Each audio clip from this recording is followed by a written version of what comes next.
So, ఈ వీడియోలో నేను ఇంట్లోనే ఉండే ఐబ్రోస్ ఎలా చేసుకోవాలో చెప్తాను. సో, దానికి నేను ఫిలిప్స్ ప్రిసిషన్ ట్రిమ్మర్ అనేది యూజ్ చేస్తాను. సో, ఇది మనకి ఆన్‌లైన్‌లో అవైలబుల్‌గా ఉంటది. ఫ్లిప్‌కార్ట్‌లో గానీ, అమెజాన్‌లో గానీ, ఎక్కడైనా మనం పర్చేస్ చేయొచ్చు. సో, ఇది ఫిలిప్స్ ఐబ్రో ట్రిమ్మర్ అనమాట. ఇలా ఉంటది లుక్కు. సో, దీంతో ఐబ్రోస్ చేస్తే ఏంటంటే పెయిన్ రాదు. బట్ బయట పార్లర్‌లో చేయించుకుంటే థ్రెడ్‌తో ఐబ్రోస్ తీసేటప్పుడు పెయినొస్తది గదా!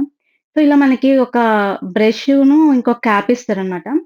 సో, ఫస్ట్ దానికి ఆ ట్రిమ్మర్‌కి ఇలా క్యాప్‌ని మనం ఫిక్స్ చేయాలి. ఫిక్స్ చేసిన తర్వాత దాన్ని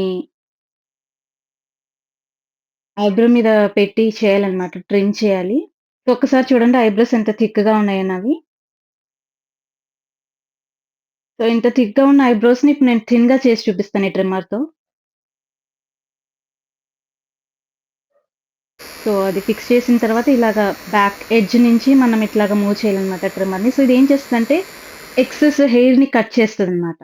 అండ్ ఐబ్రో కింద చిన్న చిన్న హెయిర్ పార్టికల్స్ ఉన్నాయి కదా! పైన కూడా చిన్న చిన్న హెయిర్ పార్టికల్స్ ఉంటాయి గదా! సో, దాన్ని ట్రిమ్ చేయడానికి బ్రష్‌ని రిమూవ్ చేయాలనమాట. ట్రిమ్మర్‌కున్న బ్రష్‌ని రిమూవ్ చేసేసి సో, దాన్ని ఇట్లాగా డౌన్‌వర్డ్ డైరెక్షన్‌లో మూవ్ చేస్తోంది. చాలా జాగ్రత్తగా చేయాలి. బికాజ్ ఎక్కువ ఐబ్రో కట్ అయిందంటే చూడడానికి అస్సలు బాగోదు. సో, ట్రిమ్ చేసేటప్పుడు జాగ్రత్తగా చేయాలి. సో, చూడొచ్చు ఇప్పుడు నేను ట్రిమ్ చేసిన తర్వాత ఎంత సన్నగా కనిపిస్తున్నాయో ఐబ్రోస్. ఇది నా ఐబ్రోస్ ఫైనల్ లుక్ అన్నమాట. సో, ఇట్లా ఇంట్లో ఉండి కూడా ఐబ్రోస్ చేయొచ్చు దీంతో.